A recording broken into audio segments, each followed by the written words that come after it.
आज हम बात करेंगे पंच पक्षी के बारे में। आप में से जितने भी लोग यहाँ मौजूद हैं, उनमें से किसी को कुछ आइडिया है पंच पक्षी के बारे में? नहीं सर। नहीं सर। एनी आइडिया अबाउट पंच पक्षी कि क्या होते हैं पंच पक्षी? कौन है ये पंच पक्षी? कोई आइडिया नहीं है। नहीं। No sir. नो। आप में से ऐसे कितने लोग हैं जो एस्ट्रोलॉजर्स हैं? संदीप जी एस्ट्रोलॉजर हैं, ठीक है। जूम हैंड रेज कीजिएगा एक बार, कितने लोग एस्ट्रोलॉजर्स हैं अभी? अच्छा, आप भी हैं एस्ट्रोलॉजर हैं, ठीक है। सीख रही हूँ थोड़ा बहुत। ठीक है, ठीक है।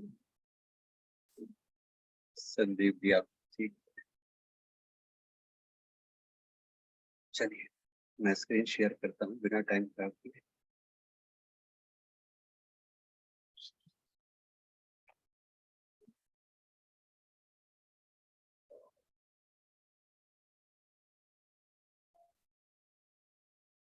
संदीप जी स्क्रीन विजिबल है? हाँ सर। ठीक।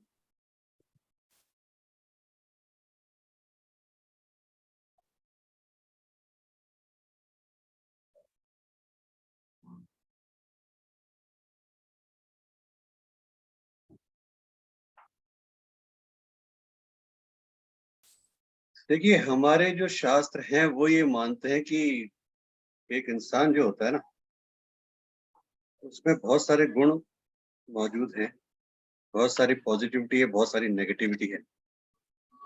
और इंसान के अंदर बहुत सारे पशु और पक्षियों के गुण मौजूद हैं, ठीक है। वो आप अपने डेली लाइफ में, अपने रूटीन में देख लीजिए कि जो आपको अपनी फैमिली में दिख जाएंगे, अपने अंदर दिख जाएंगे, बहुत सारी जगह दिख जाएंगे कि कुछ किसी पशुओं से हमारी कुछ हैबिट्स मेल खाती होंगी, कभी खरगोश से, कभी मोर से, कभी शेर से, कभी कुत्ते से, और कभी किसी पक्षियों से मेल खाती होंगी। आदमी में कुत्ता प्रवृत्ति भी होती है, गाय की प्रवृत्ति भी होती है। क्या होती है कुत्ते की प्रवृत्ति, बताएंगे कोई मुझे? ईमानदार होता है। ईमानदार होता है, तो इंसान भी ईमानदार होता है। ऐसा तो है नहीं कि सारे आदमी बेईमान होते हैं, है ना। ऐसा तो नहीं हो सकता कि सारे आदमी बेईमान है, क्योंकि कुछ ईमानदार है होने की हाँ। वजह से दुनिया चल हाँ, रही है। लेकिन कुत्ता ईमानदार ही होता है। हाँ, ये कुछ बात बिल्कुल सही है, कुत्ता ईमानदारी होता है, ठीक है। लेकिन कुछ कुछ प्रवृत्ति उसकी होती है। गाय की प्रवृत्ति क्या होती है? शांति। शांति नहीं, ऐसा भी नहीं, गाय सिंग भी मारती है। ऐसा कैसे बुरा आपने? शांत सिंग भी मारती है? अगर उसको छेड़ो तो मारेगी ना, ठीक वैसे है। वो शांत रहती है। दयावान होती है। दयावान होती है, ओके। और कोई? गाय की क्या एक्चुअल प्रवृत्ति क्या होती है? गाय की एक बहुत अच्छी प्रवृत्ति है, वो क्या है जो इंसान में बहुत जबरदस्त होती है?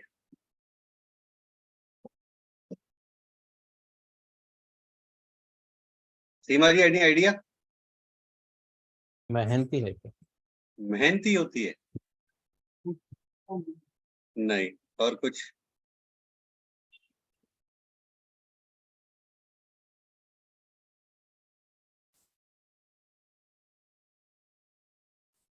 गाय जिस तरीके से अपने खाने को खाती है ना, जिस तरीके से वो अपने भोजन को खाती है, वो, और जिस तरीके से आपके हाथ को चाटती है, आप उसको खाना देते हैं, तो वो उसकी चापलूसी को दिखाता है। वो चापलूसी, इंसान सबसे बड़ा चापलूस होता है, अपने स्वार्थ के लिए कुछ भी करता है।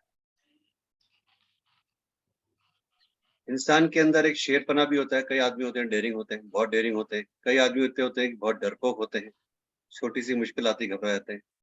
कुछ आदमी ऐसे होते हैं जो बिल्कुल, जिनका विजन एकदम है ना, वल्चर की तरह होता है कि मुझे गिद्ध की तरह ऊपर ही ऊपर उड़ना है, आकाश में उड़ना है एकदम, ठीक है। और कुछ आदमी एकदम ऐसे होते हैं क्रो की तरह, बिल्कुल चतुर चालाक, किसी भी तरह की झपट्टा मारा और छीन लो बस, और कोई काम नहीं है। बस मुझे दूसरों का माल खाना है, कि राम राम जपना, पराया माल अपना, ठीक है। ये काम है उनका। कुछ इंसान ऐसे होते हैं जो मुर्गे की तरह जल्दी उठते हैं, यानी अलार्म की जरूरत ही नहीं है, सुबह ब्रह्म मुहूर्त में उठ जाते हैं, 3:30 बजे 4 बजे जो भी है।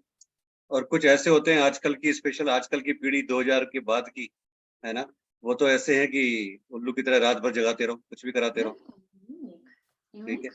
ओटीटी देख रहे हैं, ये देख रहे हैं, वो देख रहे हैं, फिर जो कुछ भी देख रहे हैं, ये अपना काम कर रहे हैं। ठीक है। तो बहुत सारी चीजें होती हैं। कुछ इंसान ऐसे होते हैं जो मोर की तरह नाचते हैं, गाते हैं, उनको बारिश पसंद होती है। जैसे मोर को बारिश पसंद होती है, तो बारिश होती है तो कई इंसानों को अच्छा लगता है बारिश में नहाना, घूमना। और कुछ ऐसे होते हैं जो बिल्कुल हाथी की तरह मदमस्त चलते हैं, दुनिया कुछ भी बोले, दुनिया जाए भाड़ में, मैं तो अपनी मस्ती से चलूंगा, जो मुझे करना है मैं वही करूंगा, है ना। तो इंसान के अंदर वो सब चीजें हैं। अब समझने वाली बात ये आती है कि किस आदमी में कौन सी प्रवृत्ति मुख्य रूप से है, और उसका पूरा जीवन किस तरह के पशु या पक्षी के अकॉर्डिंग चलता है। जो तंत्र विज्ञान है उसने और ज्योतिष विज्ञान ने इसी तरह पर काफी रिसर्च की है, और रिसर्च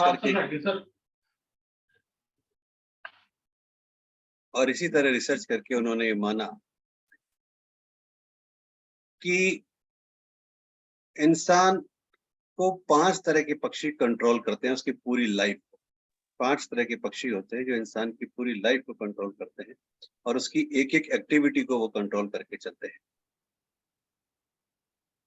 आज हमारी जो वेबिनार है वो है पंच पक्षियों के बारे में।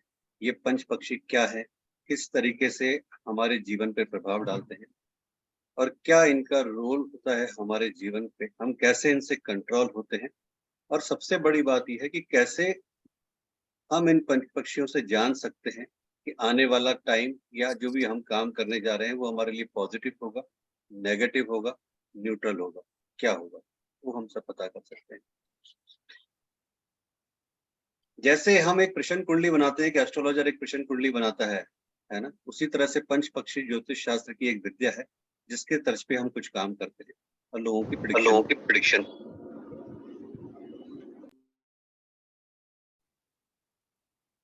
पुराने जमाने में एस्ट्रोलॉजी का जो मेन प्रयोग है वो होता था गैम्बलिंग वगैरह के लिए, शेयर मार्केट के लिए, बहुत पुराने टाइम में, ठीक है। और धीरे धीरे चीजें चेंज हो गई। आज की तारीख में इतने सारे सोशल मीडिया टूल्स आ गए हैं कि जहाँ पे आप शेयर मार्केट की क्या पोजीशन रहेगी, कैसे रहेगी, क्या, वो सब चीजें आप निकाल सकते हैं। एक बहुत बड़ा क्वेश्चन आता है कि क्या पंच पक्षी को पढ़ने और समझने के लिए एस्ट्रोलॉजी को जानना जरूरी है, क्या एस्ट्रोलॉजी का एक्सपीरियंस होना जरूरी है। तो मैं आपको क्लियर कर देता हूँ कि यहाँ पर पंच पक्षी को पढ़ने के लिए आपको एस्ट्रोलॉजी का ए भी अगर नहीं आता तो कोई दिक्कत नहीं है। आप उसके बिना भी पंच पक्षी को बहुत आसानी से पढ़ सकते हैं, समझ सकते हैं। जरूरत है केवल एक चीज की, वो है पूरा कंसंट्रेशन देने की।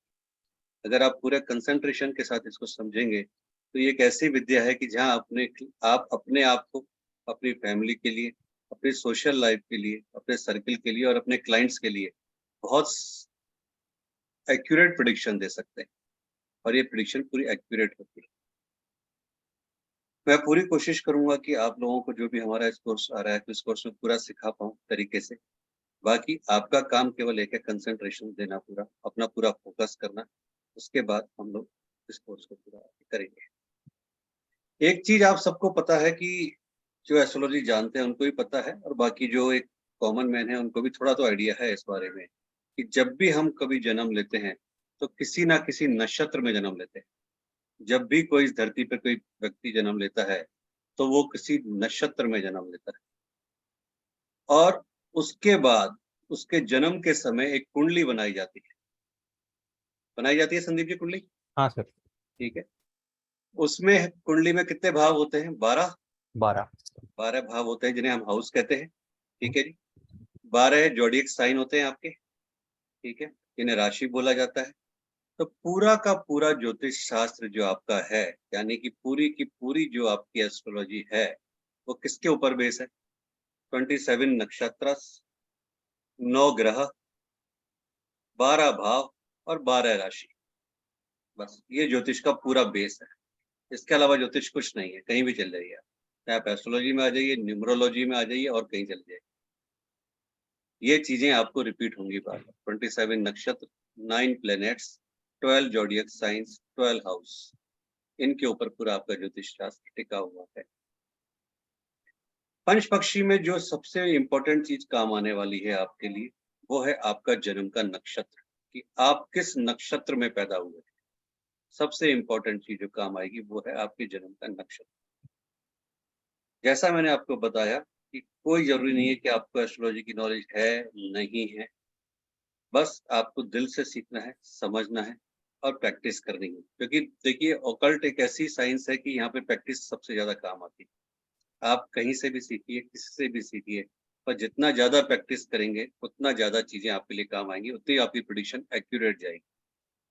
तो जितना मैक्सिमम प्रेडिक्शन कर सकते हैं, जितना मैक्सिमम प्रैक्टिस करेंगे, उतना आपके लिए बेनिफिशियल होगा और उतना ही आपका कॉन्फिडेंस बिल्टअप हो जाएगा। सबसे बड़ी बात है कि प्रेडिक्शन तो सही जाएगी, आपका कॉन्फिडेंस सबसे ज्यादा बूस्टअप होगा, बिल्डअप होगा कि हाँ मेरी प्रेडिक्शन सही जा रही है। क्योंकि ऑकल्ट साइंस एक ऐसी विद्या है, वैसे कहते हैं कि आज का टाइम एक ऐसा है कि बिना पंप एंड शो के आपकी मार्केटिंग नहीं होती। ठीक है, मार्केटिंग आपको करनी है तो बहुत सारे पंप शोज करने पड़ते हैं। ठीक है, लेकिन हम जिस फील्ड की बात कर रहे हैं वो फील्ड एक ऐसा फील्ड है कि एक बार आपने अगर फेसबुक पे, इंस्टाग्राम पे, न्यूज़पेपर में, टीवी पे कहीं भी अपने एडवर्टाइजमेंट कर भी दिए, लेकिन अगर आपकी प्रेडिक्शंस में दम नहीं है, आपकी कम्युनिकेशन प्रॉपर नहीं है, आप क्लाइंट के साथ अपना प्रॉपर एक कनेक्शन नहीं बिठा पा रहे हैं, तो फिर आपकी वो सारी चीजें बेकार है, कुछ मतलब नहीं। एक बार तो क्लाइंट आ जाएगा, दोबारा क्लाइंट नहीं आएगा। लेकिन आपने अगर उन सब चीजों के साथ अपनी कनेक्टिविटी बिठा रखी है, आप एक बहुत अच्छे काउंसलर की तरह काम करते हैं, तो आप ये मान के चलिए आपको किसी ऐड की जरूरत नहीं है, आपका वो एक क्लाइंट ही आपके पास 10 क्लाइंट लेके आ जाए। यहाँ पर मैं एक बात बोलना चाहता हूँ, जो मैं अक्सर बोलता हूँ कि अक्सर लोग बाग आते हैं और एक बात करते हैं कि सर हमने तो कभी किसी का बुरा नहीं किया, पर फिर भी पता नहीं हमारे साथ ही ऐसा क्यों होता है। बड़ी कॉमन लाइन है कि सर हमने तो हमेशा अच्छा करते हैं, सर हम दान भी करते हैं, पुण्य भी करते हैं, ये भी करते हैं, वो भी, पता नहीं हमारे साथ ही ऐसा क्यों होता है। फिर एक क्वेश्चन आता है, स्पेशली जब जब पेरेंट्स आते हैं, फादर मदर आते हैं कि सर मेरा बच्चा है, उसकी शादी नहीं हो रही है, या मेरा बच्चा है उसको फॉरेन जाना है, उसका वीजा नहीं लग रहा है, या मेरा बच्चा है वो पढ़ाई में कंसंट्रेट नहीं कर रहा है। अब आप उसको कुछ रेमेडीज बताते हैं अपनी वैदिक के हिसाब से, या जो भी आप जिस भी मॉडलिटी से देख रहे हैं, चाहे आप एस्ट्रोलॉजी कर रहे हैं, न्यूमरोलॉजी कर रहे हैं, टैरो कार्ड कर रहे हैं, जो भी आप कर रहे हैं, तो फिर एक क्वेश्चन आता है सीधा सीधा कि सर बच्चा तो नहीं कर पाएगा, क्या हम कर ले उसके भी आप पे? अक्सर ये क्वेश्चन आता है। एक सबसे बड़ी चीज आती है कि आज की तारीख में ज्यादातर लोगों ने जो अपनी एक डिसिप्लिन को है वो छोड़ दिया है, डिसिप्लिन अपने डिस्टर्ब हो गया है। आजकल के बच्चों को तो ये पता भी नहीं है कि सनराइज होता कितने बजे और क्या है, और वो सबसे बड़ी पावरफुल रेमेडी है। सनराइज को अगर आपने देख लिया, उगते हुए सूरज को आपने देख लिया और आप उस उगते हुए सूरज से पहले उठ गए, तो आप ये मान के चलिए आप किसी भी फील्ड में हैं, मैं आपको गारंटी देता हूँ, मैं अपना पर्सनल एक्सपीरियंस बता रहा हूँ, मेरे अक्सर क्लाइंट्स को मैं ये चीज बताता हूँ और क्योंकि काउंसलिंग करता हूँ कि आप सब कुछ भूल दीजिए, एक बार सब कुछ भूल जाइए क्या प्रॉब्लम है लाइफ की। जो मैं कह रहा हूँ वो कीजिए, बस एक बार अपने आप को डिसिप्लिन में लाइए।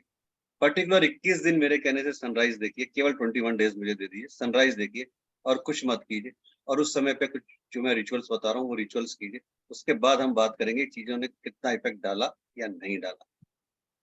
क्योंकि आप उस समय पे क्या होता है कि जब सनराइज देखते हैं तो पहली बात तो आपको विटामिन डी मिलता है, आपकी बोन्स मजबूत होती है, आप एक ऐसे देव से कनेक्ट कर पाते हैं जो कि राजा हैं। दूसरी बात, आप सबसे बड़ी बात उस समय पर नेचर से कनेक्ट कर पाते हैं।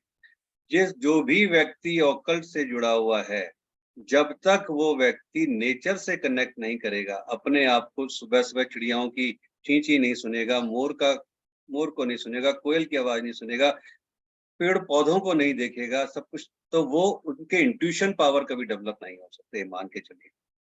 अगर आपको इंट्यूशंस पावर को डेवलप करना है, तो आपको नेचर के साथ कनेक्टिविटी बिठानी पड़ेगी, और वो तभी बैठेगी जब आप मॉर्निंग में जल्दी उठेंगे। और उसका फ़ायदा ये होगा कि आप कहीं न कहीं अपने टाइम मैनेजमेंट को बहुत बढ़िया करेंगे और आपका एक डिसिप्लिन बहुत अच्छा होगा। ठीक है? आप एक प्रॉपर अदरवाइज़ होता क्या है कि 9:30 10 बजते ही सब भगते हैं कि लेट हो गए, लेट हो गए, लेट हो गए। वो लेट आप अपनी वजह से हुए हैं, किसी और की वजह से नहीं। चलिए, तो हमने बात की थी कि नक्षत्र में हर बच्चा एक पैदा होता है।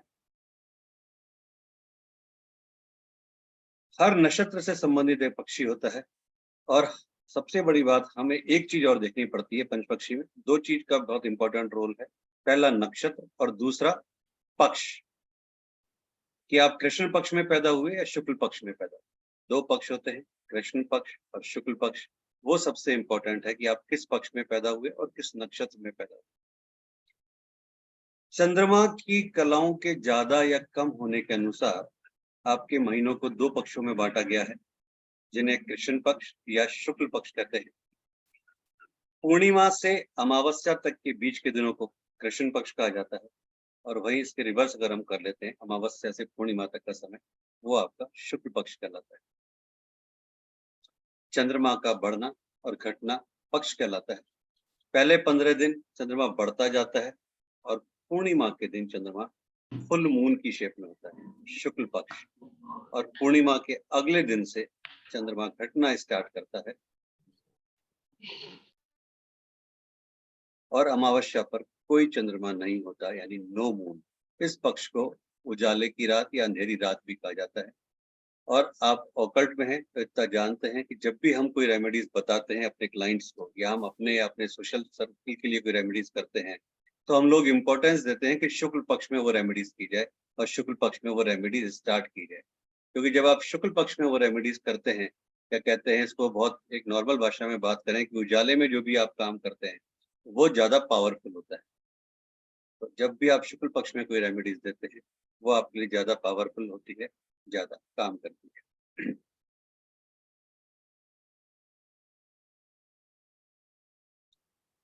पंच पक्षी की इस विद्या को सीखने के लिए सबसे इंपॉर्टेंट चीज जो हम बार बार डिस्कस कर रहे हैं, आपका जन्म नक्षत्र और आपका जन्म पक्ष। यहाँ पर ज्योतिष का कोई और फार्मूला काम नहीं आता। पंच पक्षी में जो मेन पंच पक्षी होते हैं, बार बार बात हो रही है पंच पक्षी पर, है कौन ये पंच पक्षी? ये 5 पक्षी हैं। पहला पक्षी है गिद्ध, वल्चर। पंच पक्षी में जो सबसे पहला पक्षी आता है जो आपको कंट्रोल करता है, वो है वल्चर यानी गिद्ध। दूसरा पक्षी जो इसमें आता है वो है उल्लू यानी औल। तीसरा पक्षी जो पंच पक्षी में आता है वो है कौवा यानी क्रो। चौथा पक्षी जो आता है वो है मुर्गा यानी कॉक। और 5वां पक्षी जो इसमें आता है वो है पीकॉक यानी मोर। ये हमारे पंच पक्षी होते हैं, गिद्ध, उल्लू, कौवा, मुर्गा और मोर, जो हमारी पूरी लाइफ को कंट्रोल करते हैं।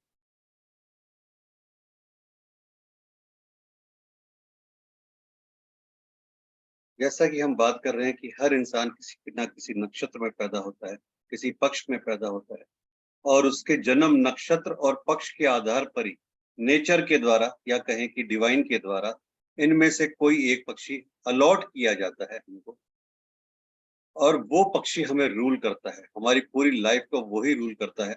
वही पक्षी हमारी एक एक एक्टिविटी को डिसाइड करता है, और उस एक्टिविटी के अकॉर्डिंगली हम लोग अपने काम करते हैं डेली रूटीन के।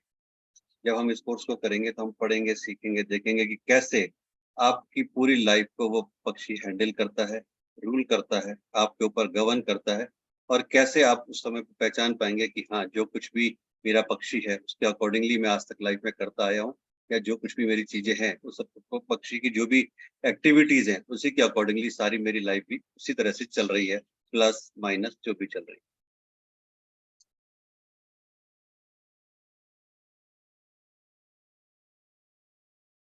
आप में से काफी लोग मुझे जानते हैं, काफी लोग मुझे नहीं जानते। थोड़ा सा मैं आपको अपना इंट्रोडक्शन दे देता हूँ कि मैं जो कोर्स करा रहा हूँ, आखिर आपको कोर्स कौन कराएगा, क्या मेरा इंट्रोडक्शन है।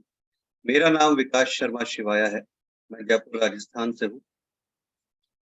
32 इयर्स कॉर्पोरेट सेक्टर में काम करने के बाद 2014 से पूरी तरह से मैं ऑकल्ट के फील्ड में हूँ। वैसे तो बचपन से ही मैं बोलूंगा कि बचपन से कुछ चीजें मुझे अट्रैक्ट कर रही थी, कुछ इंट्यूशंस होते थे और खेलती थी, लेकिन शायद तब मैं उतना फोकस नहीं कर पा रहा था। बट 2014 से मैं पूरी तरह से ऑकल्ट में हूँ। 28 इयर्स 32 इयर्स में से मैंने अपना काफी ज्यादा समय मीडिया को दिया, इवेंट्स को दिया, और नेशनल लेवल पे काफी जर्नलिज्म के क्षेत्र में काफी प्राइजेस लिए और काफी ज्यादा रिकॉग्नाइजेशन लिया। नेशनल लेवल का जर्नलिज्म का रिवार्ड भी लिया। नेशनल और इंटरनेशनल स्केल पर इंडिया और इंडिया के बाहर में 125 प्लस शो की एंकरिंग कर चुका हूँ, जो कि काफी बड़े बड़े लोगों का ईश्वर का आशीर्वाद रहा कि लता मंगेशकर जी रही हो, चाहे वो जगजीत साहब रहे हो, चाहे वो सोनू निगम रहे हो, या और भी काफी अच्छे कवि रहे हो, वो सारे मैंने उनको करा है। मैं खुद एक कवि हूँ, करीबन 400 से ज्यादा कविताएं मेरी हो चुकी हैं। इसके अलावा 3000 से ज़्यादा सॉन्ग्स मेरे प्लेटफॉर्म्स के ऊपर हैं और बाकी आप लोगों की दुआओं से, आप लोगों की ब्लेसिंग से काफ़ी चीज़ों में बहुत सारे सर्टिफिकेट्स लिए, बहुत सारे रिकॉग्निशन लिए। अभी थोड़े टाइम पहले ही वर्ल्ड वाइड मुझे स्पिरिचुअल साइंटिस्ट की उपाधि दी गई और काफ़ी कुछ चीज़ें उसमें गेन करी स्पिरिचुअलिटी में। आप लोगों की दुआओं से 5 स्टार रेटिंग मेरी है ऑकल्ट के प्लेटफॉर्म पे और 10,000 प्लस मैं पर्सनल कंसल्टेंसी अब तक कर चुका हूँ, फेस टू फेस कंसल्टेंसी। ईश्वर की दया से इंडिया के 3 स्टेट्स के chief ministers, deputy chief ministers और 1 प्राइम मिनिस्टर्स की मैं कंसल्टेंसी कर चुका हूँ। ये कुछ चीजें हैं जो थोड़ा सा बताना चाहे। मेरा एक एनजीओ भी चलता है, गो फॉर ह्यूमैनिटी फाउंडेशन के नाम से, और एक ऑथर हूँ। 4 बुक वर्ल्ड वाइड मेरी आ चुकी है अलग अलग सब्जेक्ट्स के ऊपर, 7 बुक मेरी पाइपलाइन में। ऑकल्ट के क्षेत्र में 80 प्लस मॉडलिटीज पे मेरी पकड़ है, जिसमें affirmations, 7 chakra balance, akashic record, the 7 divine rays of light, astrological remedies, 10,000 plus remedies ईश्वर के आशीर्वाद से आइडिया है थोड़ा बहुत 10,000 प्लस रेमेडीज का। पंच महाभूत, नक्षत्र, काल सर्प योग, दिव्य मंत्रास, फेस्टिवल्स, कैसा भी फेस्टिवल्स हो उस फेस्टिवल के अलग अलग कोर्सेज, कौन से रिचुअल्स करने हैं, क्या करने हैं जो आपके लिए पावरफुल हो सकते हैं। प्रेगनेंसी के रिचुअल्स, ये एक बहुत बड़ा सब्जेक्ट है कि मैरिज को 10 साल हो गया, 5 साल हो गया, 15 साल हो गया, वर्ल्ड वाइड दिखा दिया, आईवीएफ भी ट्राई कर लिया बट कंसीव नहीं कर पा रहे, उसके बावजूद भी कैसे कंसीव हो सकता है, वो सारे रिचुअल्स मैं बताता हूँ। हनुमान चालीसा, श्रीमद् भगवद गीता, श्री रामचरितमानस पढ़ना एक सीरियल की तरह देखना बहुत आसान है, बट एग्जैक्टली इनके मीनिंग्स क्या हैं, एक एक शब्द का क्या मीनिंग है और इन शब्द में आपके जीवन की पूरी लाइफ छुपी हुई है, वो क्या मीनिंग है, वो भी चीज मैं आपको बताता हूँ। न्यूमरोलॉजी में अगर बात करें तो numerology, Lo Shu grid, mobile numerology, medical numerology, through sign vibration name medical numerology, Kabbalah numerology और जो भी उसकी मॉडलिटीज हैं, शेल्डियन वगैरह, वो सब भी मैं पढ़ाता हूँ। Spiritual remedies with Indian spices, medical remedies with Indian spices, Sanatan switch words, Italian switch numbers, healing codes, tarot card, tarot में angel card, Osho Zen card, Rider Waite card, वो सारी चीजें। वास्तु कंप्लीट, करीबन 100 प्लस सब्जेक्ट्स के ऊपर workshops, पंच पक्षी शास्त्र, प्रश्नावली, एक ऐसी विद्या अपने आप में कि जिसमें कुछ नहीं करना है, आपको कुछ भी नहीं करना है। प्रश्नावली होगी, आपके सामने होगी, क्लाइंट अपना फिंगर रखेगा उस प्रश्न के ऊपर और वो आंसर आपके सामने रेडीमेड होगा, वो आपको बोलना है और वो 100% एक्यूरेट होगा। और वो प्रश्नावली इतनी सटीक होती है कि वो आपको आपके पास लाइफ पे लेके जाती है, आपके कर्मास पे लेके जाती है कि जो भी कुछ आज आप देख पा रहे हैं अच्छा बुरा, वो किस वजह से है। वशीकरण, कर्मा थ्योरी, ड्रीम एनालिसिस, मुद्रा विज्ञान, इस तरह से करते करते करीबन 80 प्लस मॉडलिटीज का आइडिया है। बिजनेस कंसल्टेंट हूँ, वॉइस ओवर आर्टिस्ट हूँ, सोशल एक्टिविटीज, सेल्स मार्केटिंग के कोर्स कराता हूँ, एंकरिंग के कोर्स कराता हूँ। ये मेरी कुछ किताबें, टीवी के लिए 7 शोज लिखे हैं अभी, जो 2025-6 में आप सोनी पे, कलर्स पे, वहाँ पे बातचीत चल रही है, वहाँ पे आप देखेंगे। और ये शोज अपने आप में इतने अलग होंगे, जैसे आमिर खान जी का आपने देखा था वो शोज आया था, या केबीसी आया, बाकी जितने भी शोज आए उन सबसे अलग, सत्यमेव जयते वगैरह, उन सबसे अलग शोज होंगे जो अभी तक इंडियन हिस्ट्री में नहीं आए हैं। एक सीरियल लिखा है, एक अभी वेब सीरीज लिखी है। पहली बुक मेरी थी बेगुनाह या गुनहगार, ए रियल लाइफ स्टोरी, एक आम आदमी की कहानी कि कैसे एक आम आदमी अपने जीवन में संघर्ष करता है, अपने बच्चों के लिए अपनी पूरी लाइफ दे देता है और लास्ट में एक क्वेश्चन खड़ा होता है उसके बच्चों के द्वारा कि आपने किया क्या था, आपने पैदा क्यों किया क्या था आपने। उसके बाद वो चला जाता है। हम लोगों को फॉलोअर्स करते हैं, बड़े बड़े स्वतंत्रता सेनानियों को, पॉलिटिशियंस को, उनकी बुक्स पढ़ते हैं, बट एक आम आदमी क्या क्या चीजें देखता है, उस एक आम आदमी की कहानी कि उसने अपने घर में ही सबसे ज्यादा अपने दुश्मन देखे, कैसे वो पॉलिटिक्स का शिकार बना, ये उसकी कहानी है।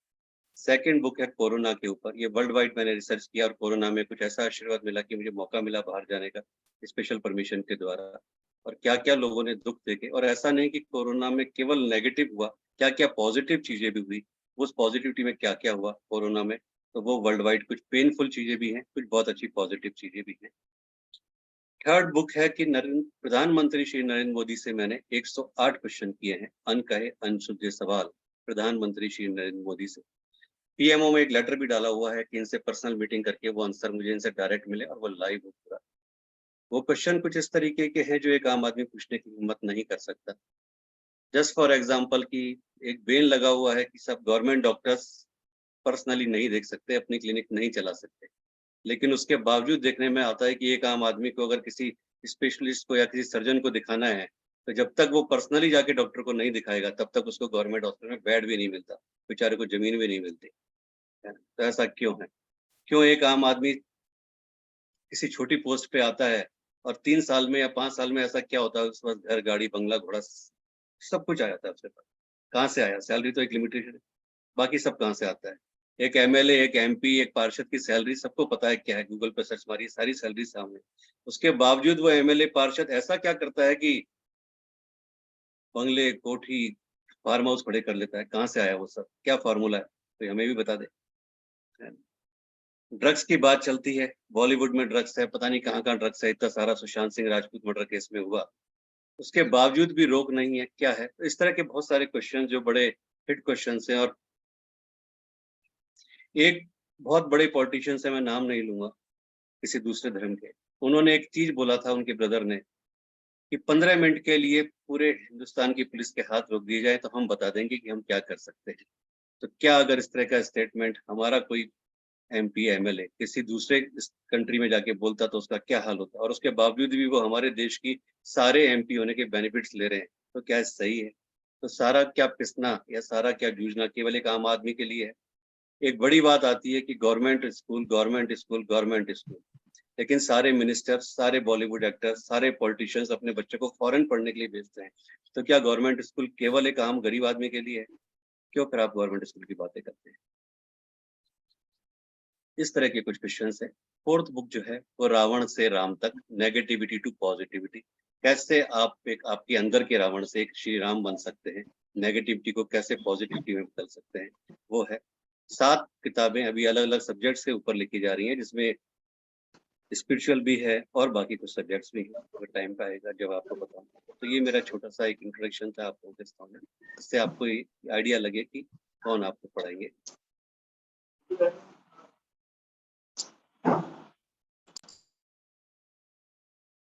पंच पक्षी के बारे में आगे बढ़ते हैं।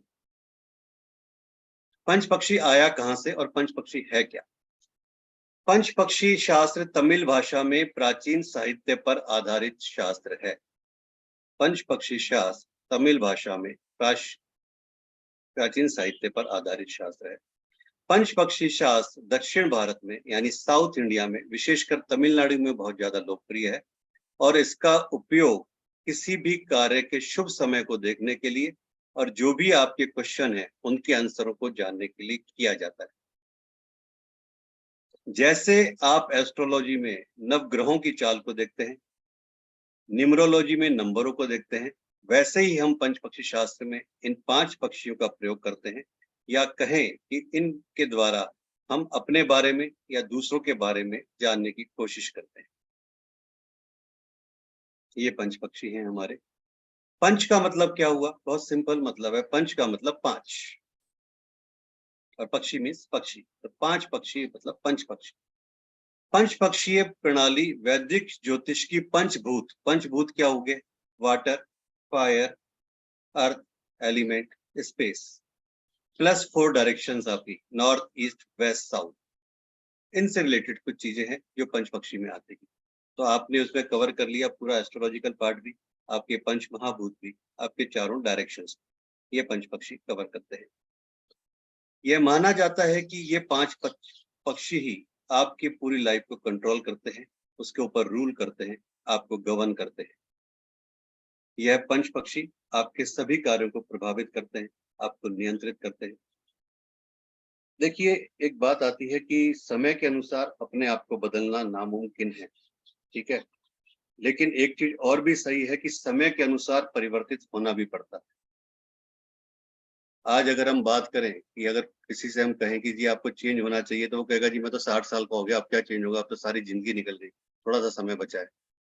लेकिन जब तक आप अपने आप को चेंज नहीं करेंगे, चीजें आपके लिए, आज की तारीख में क्या होता है, आप एस्ट्रोलॉजी में है, न्यूमरोलॉजी में ज्यादातर जो रिलेशनशिप के मैटर आते हैं, क्योंकि सबसे ज्यादा केस केवल 4 चीजों को लेकर आते हैं, चाहे आप एस्ट्रोलॉजी में हो, चाहे न्यूमरोलॉजी में हो, टैरो कार्ड में हो या किसी भी फील्ड में हो। वो 4 केस क्या है? सब नंबर 1 रिलेशनशिप, सबसे मैक्सिमम केस रिलेशनशिप के आते हैं। सेकंड आते हैं आपके हेल्थ को लेके, थर्ड आते हैं कैरियर को लेके, फोर्थ आते हैं मनी को लेके। हेल्थ, रिलेशनशिप, कैरियर, मनी, मुझे लगता नहीं इसके अलावा कुछ बचता है, सब कुछ चीजें इसमें आ गई है ना। बाकी आप उसके पार्ट्स कर लीजिए, वो सारे कवर कर लेते हैं। आज आप देखेंगे कि जिन भी लोगों ने अपने आप को नहीं बदला है, समय ने उनको बदल दिया है अपने आप। एक बहुत बड़ा नाम हुआ करता था, आप में से बहुत लोगों को आइडिया होगा, HMT। घड़ियों में बहुत बड़ा नाम था HMT। आज नाम कहाँ है वो बताइए। एक बहुत बड़ा नाम आया था जब मोबाइल आया था, नोकिया, कहाँ है आज? बहुत बड़ा ब्रांड था एक गाड़ियों में, जब सारे पहली मिनिस्टर लॉबी सारी गाड़ी वही यूज करते थे, एम्बेसडर, और उनके मजबूत जैसी कोई गाड़ी नहीं थी। आज कहाँ है? क्या रीजन है, कभी सोचा? रीजन केवल एक ही है कि उन्होंने अपने आप को समय के अकॉर्डिंगली नहीं बदला, उन्होंने अपने आप को चेंज नहीं किया, अपने स्ट्रेटेजी को चेंज नहीं किया, अपने मार्केटिंग स्टाइल को चेंज नहीं किया, अपनी फिलॉसफी को चेंज नहीं किया। तो जब तक आप ऐसा नहीं करेंगे, आप आगे नहीं बढ़ सकते। आप देख लीजिए, जब से रिलायंस आया, स्टार्टिंग से देखिए और आज तक कितनी बार रिलायंस ने अपने लोगो बदले, कितनी बार पंचलाइन बदली, कितनी बार कलर स्कीम बदली। आप एयरटेल को देख लीजिए, किसी को भी देख लीजिए आप। पहले सबसे पहले एक हुआ करता था SR फोन, कहाँ है आज? कहीं नहीं। कहाँ गए ये सब? इतने बड़े बड़े ब्रांड, इतने बड़े बड़े नाम जो पूरा रूल करते थे, एम्बेसडर, HMT, आज वो कोई भी नाम नहीं है। जस्ट बिकॉज HMV म्यूजिक्स, क्यों? क्योंकि उन्होंने अपने आप को चेंज नहीं किया। उन्होंने अपने आप को चेंज नहीं किया, समय ने उनको चेंज कर दिया, और एक नए लोग जिन्होंने अपने आप को चेंज किया था, वो उन्होंने मार्केट पे कब्जा कर लिया। समय की शुभता पंच पक्षी के अनुसार जानने के बाद आप अपने डेली, वीकली और मंथली टाइम टेबल को डिसाइड कर सकते हैं। पंच पक्षी के अकॉर्डिंगली जब आप पंच पक्षी शास्त्र सीख जाते हैं, तो आप अपना डेली रूटीन, अपना वीकली रूटीन, अपना मंथली रूटीन आप उससे डिसाइड कर सकते हैं, अपने उसके अकॉर्डिंगली एक टाइम टेबल बना सकते हैं। जैसे कोई डाइटिशियन आपको अपना डाइट चार्ट देता है कि अगर आप इसको फॉलो करेंगे तो आप फिट रह सकते हैं, सेम इसी तरीके से अगर आप पंच पक्षी शास्त्र को पूरा फॉलो करते हैं, तो उसके अकॉर्डिंगली आप अपने पूरे महीने का टाइम टेबल बना सकते हैं। और जब उसके अकॉर्डिंगली आप टाइम टेबल को सेट करेंगे, तो आपके जो वर्क की सक्सेस के चांसेस हैं, वो बहुत ज्यादा स्ट्रांग हो जाते हैं। आप सबको आइडिया है कि भारत में हर 200 किलोमीटर के बाद रीति रिवाज, पूजा पाठ, विधि विधान करने का तरीका बदल जाता है। मैक्सिमम 200 से 150 किलोमीटर पे कुछ ना कुछ रिचुअल्स चेंज हो जाते हैं। कभी साउथ इंडिया में ये था कि राहु काल के समय वहां के लोग खाना तक नहीं खाते थे और अपनी दुकान पे कोई बिजनेस तक नहीं करते, क्योंकि माना जाता है कि साउथ इंडिया में बहुत ज्यादा रिचुअल्स को फॉलो किया जाता है, प्रॉपर वे में एक एक चीज को किया जाता है। तो वहां के लोग बाग जब राहु काल होता था, तो ना खाना खाते थे और ना कोई बिजनेस करते थे। पंच पक्षी हमारे वैदिक ज्योतिष का एक हिस्सा है, और इसे दक्षिण भारत में बहुत ज्यादा मान्यता मिली, और वहां के लोगों का इसके ऊपर बहुत ज्यादा विश्वास कायम हुआ, बहुत ज्यादा लोगों ने इसके ऊपर विश्वास किया। आज भी पंच पक्षी वहां पर सबसे ज्यादा फेमस है, सबसे ज्यादा माना जाता है।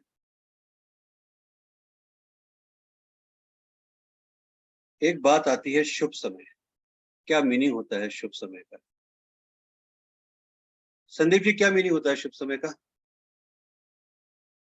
ग्रह अनुकूल रहते हैं, जब ग्रह अनुकूल रहते हैं तो वो शुभ समय रहता है। कुछ समय मतलब ठीक है। सिंपल, एक सिंपल स्टेटमेंट के जैसा कहना है तो ऐसा।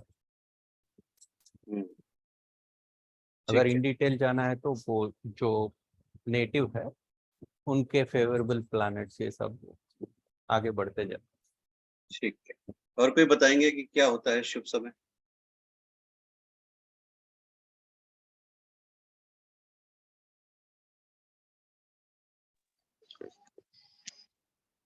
What is the meaning of shubh samay? जी बताइए सुनीता जी। मुहूर्त, जी, शुभ समय क्या होता है? मुहूर्त। मुहूर्त, मुहूर्त मतलब शुभ समय। ठीक है, तो आप मानते हैं कि शुभ समय में जो भी काम करते हैं वो सक्सेस होता है, अच्छा होता है? जी हाँ, अभिजीत मुहूर्त तो सबसे बढ़िया है। हाँ जी, अभिजीत मुहूर्त सबसे बढ़िया है होता है। मतलब आपके हिसाब से अगर अभिजीत मुहूर्त में कोई भी काम किया जाए तो वो बहुत सक्सेसफुल होता है, ऐसा? हाँ, लगता तो ऐसे ही है। नहीं नहीं, कंफर्म बात कीजिए, लगता है नहीं, कंफर्म बात कीजिए। नहीं क्या संदीप जी, आप क्या डिनाई कर रहे हैं इस बात को? हाँ 100%। डिनाई कर रहे हैं। देखिए अभी हाथवाद संदीप, रीजन बता दीजिए मैडम को, हाथवाद इसका रीजन ही बता दीजिए, डिनाई क्यों कर रहे हैं? ऐसा एक प्रिंसिपल से कुछ बड़ा इतना बड़ा शास्त्र को हम फिट नहीं कर सकते हैं सर। हाँ, इसमें 100 प्रिंसिपल्स है एक मुहूर्त चूज करने का। हाँ, उसमें एटलीस्ट 20 प्रिंसिपल्स तो यूज करना ही करना है। सिर्फ एक अभिजीत मुहूर्त से कुछ नहीं होगा। मुहूर्त शास्त्र अपने आप में एक बहुत बड़ा शास्त्र है, बहुत हाँ। बड़ी विद्या है, और उसको पूरा करना तो बहुत मतलब नेक्स्ट टू इम्पॉसिबल हो जाता है कि अगर आपने पूरा फॉलो कर लिया तो बहुत बड़ी बात है, लेकिन एटलीस्ट आपने उसका 10 to 15%, 20% भी कर लिया तो बहुत सारी चीजें होती हैं। और सबसे बड़ी बात जो मैं हमेशा कहता हूँ, हर कोर्स में कहता हूँ, कि आप कितने भी शुभ समय पे कर लीजिए, अभिजीत मुहूर्त में कर लीजिए, लेकिन आपके पास कर्मास कभी आपका पीछा नहीं छोड़ते। तो असली चीज है आपके कर्मास। आप कर्म सबसे बलवान। कर्म सबसे बलवान, है ना? तो आपने अभिजीत मुहूर्त में, सुनीता मैम, आपने अभिजीत मुहूर्त में बहुत सारी मैरिज देखी होंगी, बहुत सारा कुछ देखा होगा, उसके बावजूद भी डाइवोर्स होते हैं, रिलेशनशिप इश्यूज आते हैं, बहुत सारी चीजें, क्योंकि शादी से ज्यादा तो अभिजीत मुहूर्त क्या होगा, कोई भी इंसान एक लाइफ में एक बार करता है और सारे मुहूर्त वगैरह देख के प्रॉपर करता है, उसके बावजूद भी इशू आते हैं। क्यों आते हैं? जस्ट बिकॉज ऑफ दिस, कि आपके पास कर्मास या बहुत सारी चीजें ऐसी होती है जो इफेक्ट डालती है। तो इट मीन्स ऐसा नहीं है कि शुभ समय पे ही आपने जो काम किया वो सही होगा या क्या होगा, क्योंकि नॉर्मल वे में जो टेंडेंसी चल रही है, जैसे आपने बोला एक अभिजीत मुहूर्त, वो एक ही चलता है बस, अभिजीत मुहूर्त देख लो काम हो गया, बढ़िया चीज। लेकिन ऐसा नहीं है, मुहूर्त की बहुत बड़ी एक विद्या है, बहुत बड़ा शास्त्र है। वासुदेव कृष्ण ने कहा है कि अगर कोई भी व्यक्ति किसी भी कार्य को एक शुभ मुहूर्त में करता है तो उसका फल उसे पॉजिटिव मिलता है, ये एक नॉर्मल टेंडेंसी, ठीक है, और परिणाम भी उसकी अपेक्षा कहीं अच्छे आते हैं, अधिक आते हैं। लेकिन फिर एक बात वासुदेव कृष्ण ने कही जिसको कोई फॉलो नहीं करता। पहली बात को सब कोई मान लेते हैं कि हाँ साहब अभिजीत मुहूर्त या बाकी चीज, वो चीज कही है कि कर्मण्येवाधिकारस्ते, कर्म करना पड़ेगा। और कर्म कौन सा? कि बिल्कुल सही हो। कर्म कौन सा? जो धर्म के हिसाब से हो। कर्म कौन सा? जो सनातन के हिसाब से हो। कर्म कौन सा? जो आपको एक प्रॉपर सही दिशा पे लेके जाए। तो अगर आप वो सब कर्म करते हैं तो फिर आप वो शुभ मुहूर्त, घर बनवाते समय नींव का मुहूर्त, व्यापार प्रारंभ करने का मुहूर्त, बच्चे के नामकरण करने का मुहूर्त, शादी का मुहूर्त, आदि आदि, ज्योतिष में एक पूरा शास्त्र इस मुहूर्त के ऊपर है, जिसे मुहूर्त शास्त्र कहा जाता है। वो भी हम पढ़ाते और सिखाते हैं। पर ये जो 48 मिनट का एक शुभ मुहूर्त होता है, वो ये पंच पक्षी आपको सही दिशा निर्देश देते हुए बताते हैं। ठीक है, ये 48 मिनट कौन से हैं, ये हम कोर्स में बात करेंगे। आमतौर पर हम सुनते हैं कि वक्त ने साथ दिया होता तो मैं वहां होता। अब वो वक्त कौन सा है कि जिसके साथ देने पर आप वहां होते? अक्सर ये आता है कि सर अगर वक्त ने मेरा साथ दिया होता तो शायद मैं वहां होता, वक्त ने मेरा साथ नहीं दिया, मेरी तो किस्मत खराब थी सर। तो भाई वक्त साथ देता तो क्या होते और कैसे होते आप, वो हम पंचपक्षी से बताएंगे आपको। हर पक्षी दिन भर अपनी कोई ना कोई एक्टिविटी करता रहता है, और जो पक्षी हमें रूल करता है उसे देखकर हम वही एक्टिविटी करते हैं, तो हमारी सक्सेस के चांस बहुत मजबूत हो जाते हैं। जैसे अभी हमने बात की थी कि जो वक्त के साथ नहीं चलता, वक्त उसके वक्त को बदल देता है। जैसे हमने एग्जांपल लिया एम्बेसडर, एचएमवी, एचएमटी, नोकिया, बाकी। पंच पक्षियों की 5 गतिविधियां होती हैं, ये फिक्स है, इसमें कहीं कोई चेंजेस नहीं है। 5 पक्षियों की 5 एक्टिविटीज है। पहली एक्टिविटीज है शासन, जिसे कहेंगे रूल। अब मान लीजिए कि कोई एक पक्षी एक समय में शासन कर रहा है और दूसरा पक्षी कोई दूसरा काम कर रहा होगा, डेफिनेटली तीसरा पक्षी कोई तीसरा काम कर रहा होगा, क्योंकि एक ही काम को दोनों एक साथ नहीं कर सकते। इसका एग्जाम्पल आपको दिया हुआ है। एक एग्जाम्पल लेते हैं कि अगर आज देश में प्रधानमंत्री कौन है? नरेंद्र मोदी, वही रूल कर रहे हैं। तो क्या ये पॉसिबल है राहुल गांधी भी प्रधानमंत्री बन जाए? एक जगह पे एक ही तो होगा, प्राइम मिनिस्टर तो एक ही होंगे ना, या तो नरेंद्र मोदी या राहुल गांधी, कोई भी एक जना। तो इसका मतलब जो काम नरेंद्र मोदी कर रहे हैं, राहुल गांधी वो काम तो नहीं कर रहे सेम, या अगर राहुल गांधी वो काम कर रहे हैं तो नरेंद्र मोदी कोई दूसरा काम कर रहे हैं, दोनों सेम काम तो नहीं कर सकते। यानी एक पक्षी जो रूल शासन कर रहा है, दूसरा आदमी तो दूसरा काम कर रहा हो। अब इसको और थोड़ा सा सिंपलीफाई करते हैं। नरेंद्र मोदी आज पावर में है, प्राइम मिनिस्टर है, तो वो रूल कर रहे हैं। राहुल गांधी अपोजिशन में है, तो डेफिनेटली वो हर बात को अपोजिट करेंगे, चाहे वो अच्छे से अच्छा काम करे। सेम इसी तरह से एक पक्षी जब शासन करता होता है, तो दूसरा पक्षी कहीं उसको अपोज करता है, तीसरा पक्षी कोई तीसरा काम करता है, चौथा पक्षी कोई चौथा काम करता है, और पांचवा पक्षी कोई पांचवा काम करता है। सेकंड इनका जो क्रम होता है वो होता है खाना, यानी पहला हो गया शासन, दूसरा हो गया खाना, तीसरा हो गया सोना, चौथा हो गया घूमना, पांचवा हो गया निष्क्रिय होना या मर जाना। निष्क्रिय होना का मतलब हो गया कि आप बिल्कुल आप लेजीनेस हो गए, है ना, बिल्कुल आप ऐसे हो गए जैसे कोई डेथ के समान हो गए, बिल्कुल कुछ बचा ही नहीं आपके शरीर। तो ये 5 एक्टिविटीज पांचों पक्षी करते हैं और उसी के अकॉर्डिंगली हमें वो पूरा गवर्न करते हैं। ये 5 पक्षी हर वक्त किसी ना किसी काम में लगे रहते हैं। 5 ही काम, 5 ही पक्षी। इनके काम में लगे रहने से हमें पता चलता है कि जो पक्षी हमें रूल करता है, उसके कार्य के मुताबिक अब हमें कौन सा कार्य करना चाहिए, क्या वो हमारा काम होगा, नहीं होगा, कैसे होगा, कब होगा। 5 पक्षियों में से प्रत्येक व्यक्ति को जन्म के समय के जन्म नक्षत्र और चंद्रमा के आधार पर शक्ति के रूप में एक पक्षी प्रत्येक व्यक्ति को सौंपा जाता है।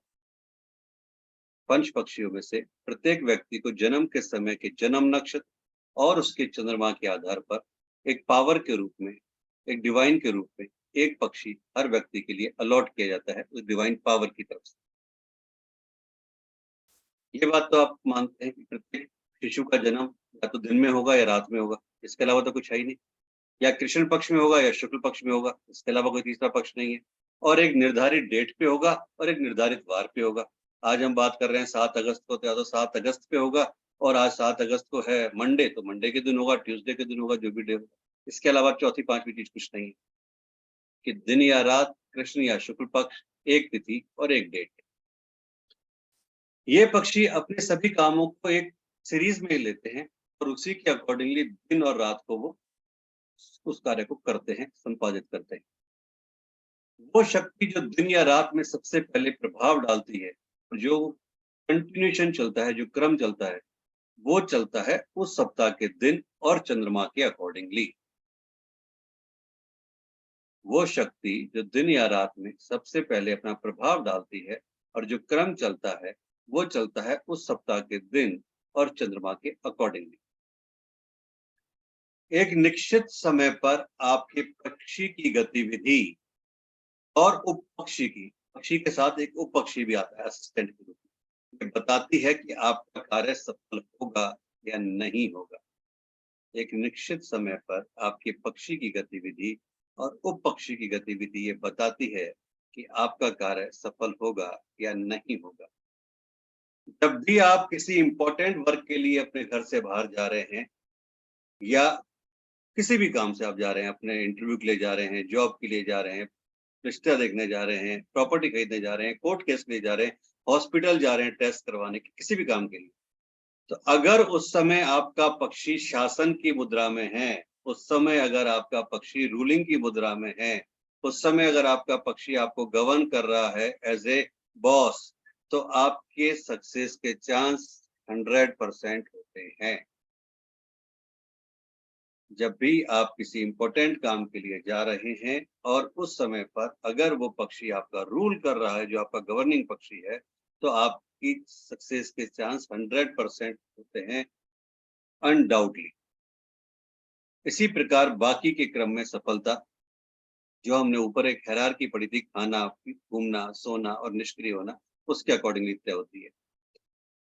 एक बात करते हैं कि सपोज आपको एक डीलिंग के लिए जाना है या कोर्ट केस की तारीख पर जाना है, किसी समझौते के लिए जाना है, और आपके पास आपके क्लाइंट की जन्म तारीख है, तो आप पता कर सकते हैं कि उसका पक्षी कब कमजोर अवस्था में है और आपका पक्षी किस समय में उच्च अवस्था में आएगा। तो अगर आप उस समय पर जाते हैं तो आपकी चीजें आपके अकॉर्डिंगली काम करेगी। मीन्स ये हुआ कि कि अगर आज किसी ए और बी की कोई आपस में लड़ाई है और कोर्ट केस चल रहा है और आज आपको कोर्ट केस पे जाना है, आपने देख लिया कि आज मेरा पक्षी गवर्निंग पोजीशन में है, तो आप ये मान लीजिए कि वो जो कोर्ट केस है आपके फेवर में आएगा आपके।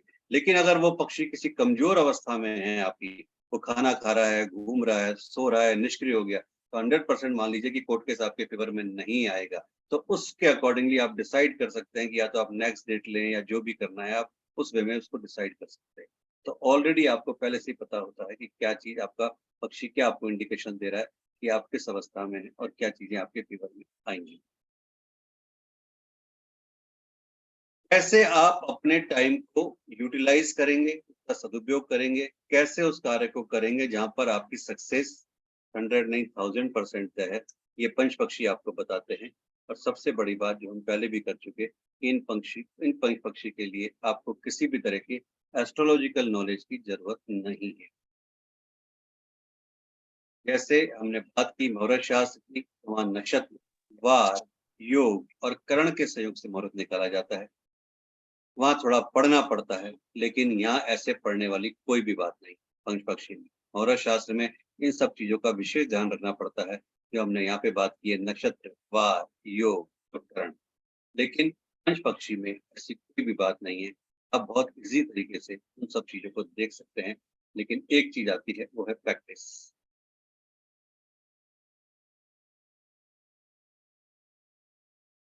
ये एक सीरीज है, वैसे तो बहुत सारे इसमें सिस्टम है, बट मैंने आपको एक एग्जांपल के लिए बताइए कि अगर आपके सक्सेस के चांसेस हैं, तो वो तब होगा जब आपका पक्षी शासन कर रहा है, सेकंड आता है खाना खा रहा है, थर्ड आता है घूम रहा है, चौथा आता है सो रहा है, पांचवा आता है मर जाता है। सेम उसके बाद आता है शासन करने के बाद खाना, घूमना, सोना, मरना। थर्ड आता है घूमना, सोना, मरना। फोर्थ में आता है सोना और मरना। क्या चीजें सोना, मरना, घूमना, ये सब हम कोर्स में डिटेल में बात करेंगे। जन्म पक्षी कौन सा है, आपका जन्म पक्षी कौन सा है, कैसे पता चलेगा? तो व्यक्ति के जन्म के नक्षत्र या चंद्रमा के शुक्ल पक्ष या कृष्ण पक्ष की स्थिति के अनुसार जन्म पक्षी बताया जाता है कि आपका जन्म पक्षी कौन सा होगा। लास्टली आपको एक छोटा सा एग्जांपल से बता देता हूँ।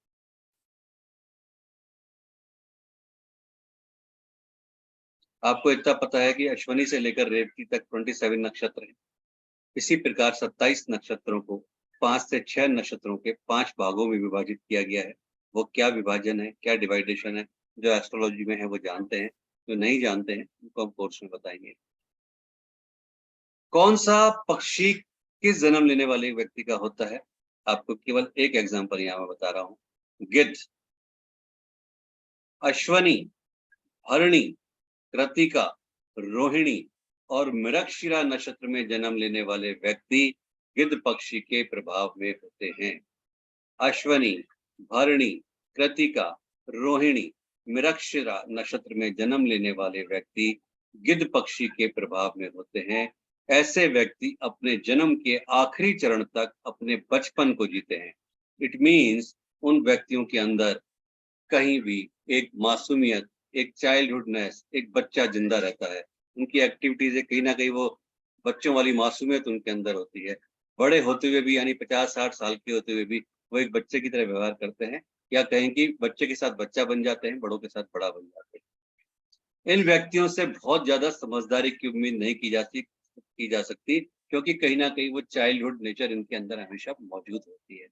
ऐसे व्यक्ति जीवन को बहुत सरलता से जीवन जीते हैं। कहते हैं ना कि सादा जीवन उच्च विचार, ऐसे व्यक्ति उस प्रकार के होते हैं।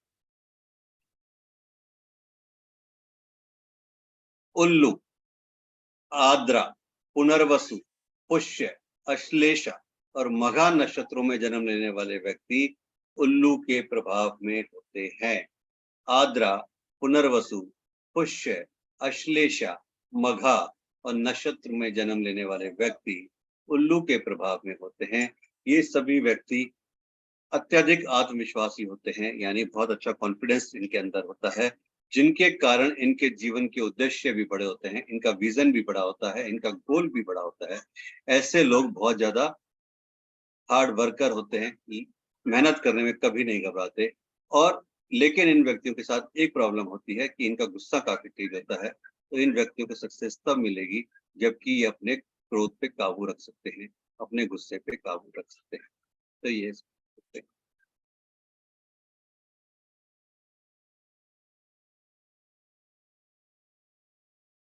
उत्तर फागुनी, हस्त, चित्रा, स्वाति तथा विशाखा नक्षत्र में जन्म लेने वाले व्यक्ति कौवे के प्रभाव में होते हैं। और ये सभी व्यक्ति मेटलिस्टिक होते हैं, मतलब इनको लग्जरी चीजों से बहुत प्यार होता है, गाड़ी, घोड़ा, बंगला, इनको लग्जरी चाहिए और इन्हें केवल लग्जरी और लग्जरी चाहिए, इसके अलावा कुछ नहीं। घूमना फिरना, ड्रिंक, सारी चीजें वो चाहिए। अनुराधा, ज्येष्ठा, मूल, पूर्वाषाढ़ा और उत्तराषाढ़ा नक्षत्र में जन्म लेने वाले व्यक्ति का संबंध मुर्गे से होता है और ऐसे व्यक्ति बिना तालमेल किए, बिना किसी बातचीत के, बिना किसी से कोई सलाह किए हुए किसी भी निर्णय पर नहीं पहुंचते। यानी ये हर व्यक्ति के साथ अपना कोऑर्डिनेशन बिठाना चाहते हैं, हर बात में, छोटी से छोटी बात में किसी ना किसी से कंसल्ट करते हैं और उसके बाद किसी डिसीजन पे पहुंचते हैं। मोर, श्रवण, धनिष्ठा, शतभिषा, पूर्व भाद्र, उत्तर भाद्र, रेवती में जन्म लेने वाले व्यक्ति का संबंध मोर से होता है। ऐसे व्यक्ति लोगों से ज्यादा तालमेल नहीं रखते, इनमें लो कॉन्फिडेंस होता है और ये किसी के सामने भी अपने आप को प्रेजेंट नहीं कर पाते।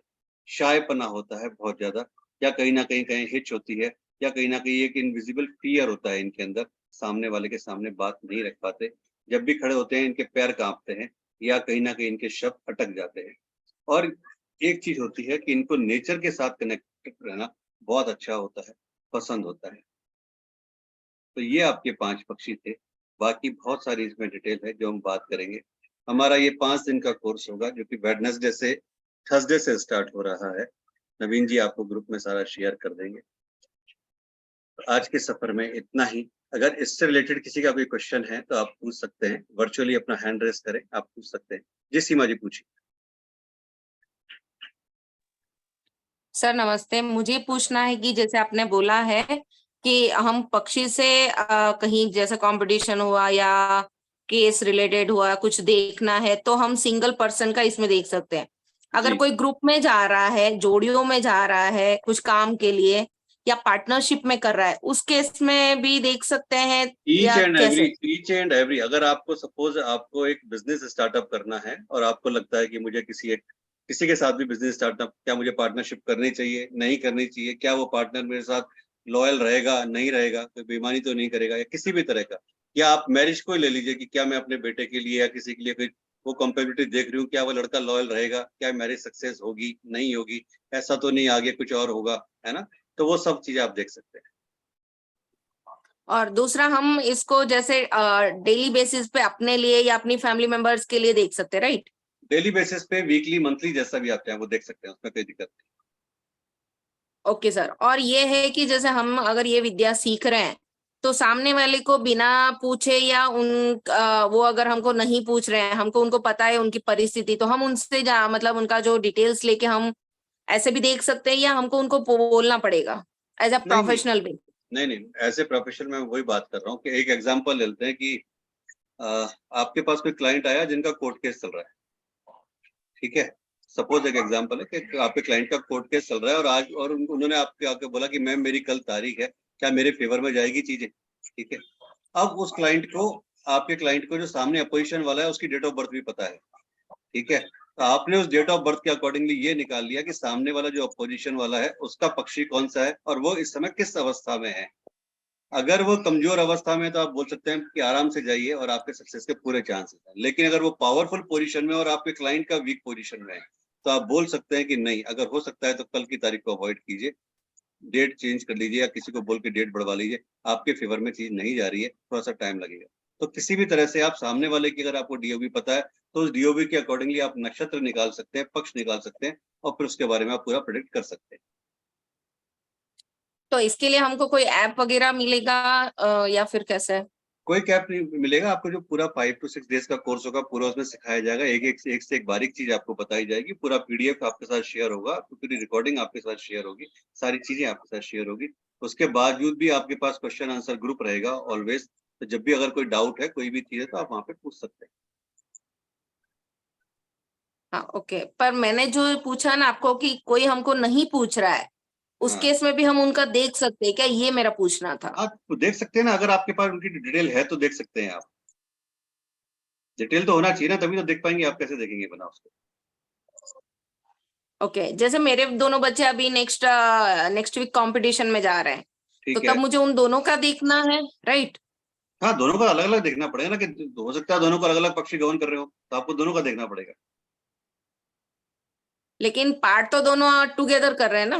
नहीं, पार्ट टुगेदर कर रहे हैं, लेकिन दोनों की डेट ऑफ बर्थ के अगर तो उनके पक्षी अलग हो गए ना, तो आप फिर ये बता सकते हो, आपको ये आइडिया लग जाएगा कि मेरे छोटे बेटे का या बड़े बेटे का चांसेस ज्यादा है, या अगर इसका वीक भी है तो मुझे इसको क्या रेमेडी देनी है और क्या करना है जिससे ये स्ट्रॉन्ग पोजीशन पे आ जाए। वो आपको प्रॉपर एक आइडिया लग जाएगा। Okay sir, thank you so much. Okay, welcome. जी भारती जी, पूछिए। नमस्कार सर। नमस्कार। सर मुझे सिर्फ ये पूछना है कि इसमें मेडिसिन मतलब बीमारी के बारे में भी पता लग जाएगा कि फ्यूचर में आपको क्या प्रॉब्लम मेडिकली कुछ हो सकती है या नहीं? जी, काफ़ी हद तक आपको इसमें पता लग जाता है कि क्या-क्या चीज़ें आपके साथ होंगी और कौन-कौन से, मतलब एक एज पर्टिकुलर एज पे जाके या उसके बीच में भी कौन-कौन से डिज़ीज़ आपको घेर सकते हैं और कैसे आप उससे सेफ हो सकते हैं, वो भी आपको पता लगेगा। साथ में सर एक और क्वेश्चन था कि जैसे बच्चों का फ्यूचर, मैरिजेस वगैरह वो भी सब पता लग जाए कि हाँ, मैंने किस बताया एज में ना। होगा? जी, वो तो हाँ, मैंने अभी सीमा जी को बताया ना, सेम आप उसके अकॉर्डिंगली पता कर सकते हैं कि किस एज में होगा और क्या हर्डल्स आ सकती हैं और कैसे उस हर्डल्स को आप दूर कर सकते हैं, वो भी सब पता लगेगा। जी, thank you sir, thank you. Okay, welcome. और कोई?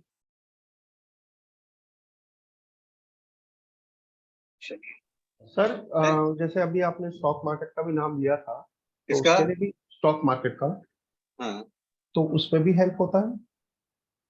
देखिए, स्टॉक मार्केटिंग का हम लोग प्रेडिक्शन पहले मैं बताता था, अब नहीं बताता हूँ, क्योंकि स्टॉक मार्केट करण जी अपने आप में एक बहुत बड़ा सब्जेक्ट है और एक बहुत ज़्यादा गैम्बलिंग वाला पार्ट हो जाता है।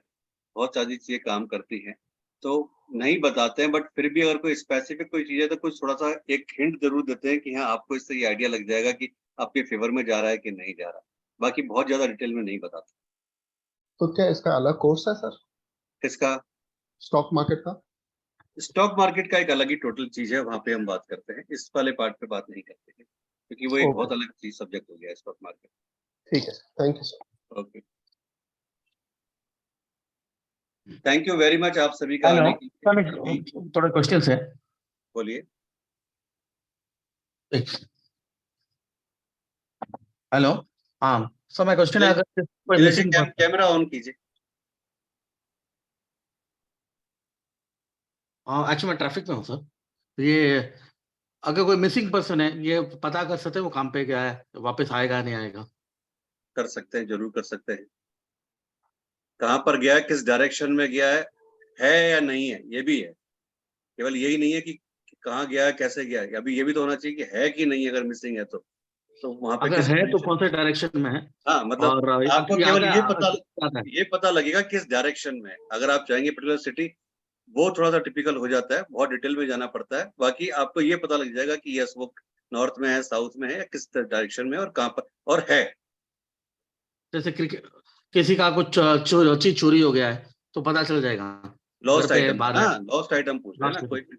आपका हाँ, चोरी हो गया है या आपसे खो भी गया है, कि कई बार ऐसे घर में होता है कि आप कोई रिंग अपनी कहीं रख के भूल गए या कोई भी चीज़ रख के भूल गए, तो वो चीज़ें कहाँ पे रखी है, किस डायरेक्शन में रखी है, कैसे मिलेगी, वो भी आप पता कर सकते हैं। और last one sir, cricket match का पता कर सकते हैं कि कौन जीतेगा कौन हारेगा?